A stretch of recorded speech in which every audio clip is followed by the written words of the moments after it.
Hello and welcome to Toy Polloi 2. In today's video I'm going to be showing you how I recreated the stickers for this vintage M.A.S.K Manta in the restoration that you've seen over on Toy Polloi. I managed to find a scan of the original sticker sheet online and I'm going to be using that as the basis to recreate the stickers.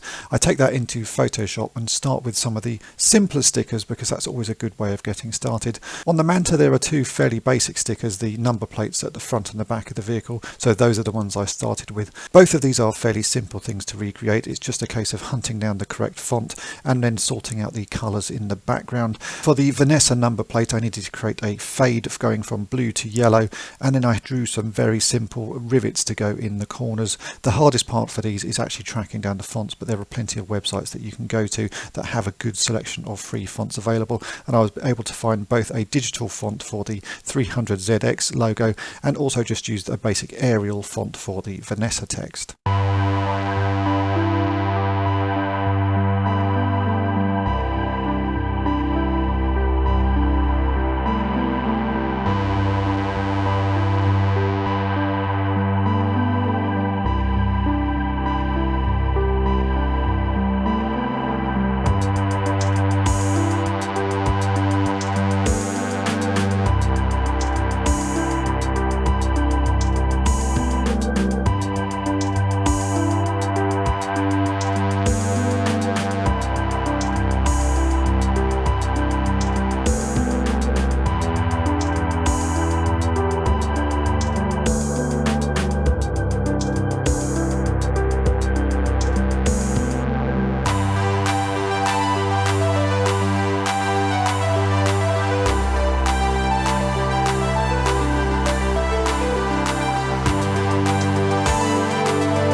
For the Venom logo, I'd already managed to find online a large version of the Venom logo that I was able to cut out and then just use that to recreate these small stickers, and then just made a few little modifications to make it match how this small version of the logo looked.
For the grille that goes on the back of the Manta, I first created a folder with a mask on it so that I could then work underneath the mask, and anything I drew under it would be cropped around the edge. Then I went about trying to create the look of the vent as close as I possibly could by creating some lines and using various layer styles like overlay to give it a sort of softer edge. I then added more details over the top of it to create some of the light and dark effects, and in the end I was very happy with the results I managed to get. It looked like a hand-drawn grille, but obviously redrawn completely in Photoshop.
For the taillights I used many of the same techniques. The starting point of this is slightly more complicated because the shape has to have a rounded edge, and there's obviously a little bit more detail in the background on this one. We had to add some orange, some little silver streaks and a bit of red, but then I really did use many of the same techniques that I used for creating the grille, so creating some lines and then creating some other layers using overlay so that I could add some sort of glows and blurs around the edges of it. And again, I was very happy with the end result. I thought they really did look like the original ones and had that sort of hand-drawn feel. For the taillights I only had to draw one of them, and I could then flip it to have the left and right versions.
Now that I had all of the stickers redrawn, it was just a case of laying them out in a nice pattern and also adding all of my Toy Polloi details and other copyright information. The final thing I like to do with my stickers is to try and make them look old. The problem with recreating stickers in Photoshop is they look too crisp and too pristine. So I duplicate a layer with all of the stickers on and turn it into a colour halftone version.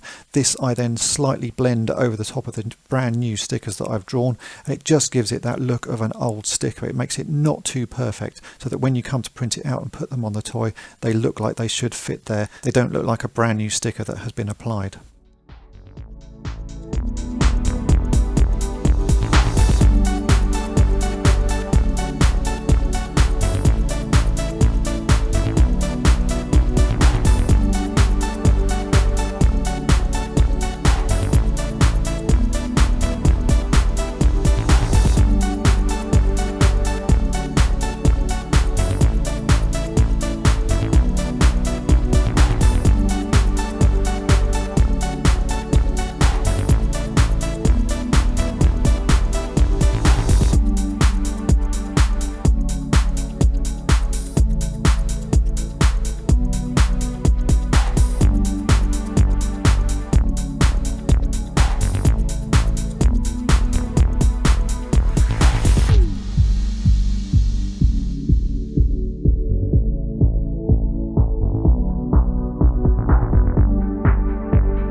This file I then printed out onto some sticky backed glossy printer paper and applied to the toy, and as you can see the end result really does look very nice. I'm very happy with how these came out. They look really crisp, but because I added that colour halftone at the end, they have that vintage look to them and really fit with the age of the toy. This file is now available for free on toypolloi.com, so if you need it for your own Manta, go there and download it. If you've enjoyed this video, then make sure to hit the subscribe button and tap the bell to be notified each time I upload a new video. And if you've really enjoyed it, then head on over to my main channel Toy Polloi and watch the full restoration of the Manta over there. And thanks for watching.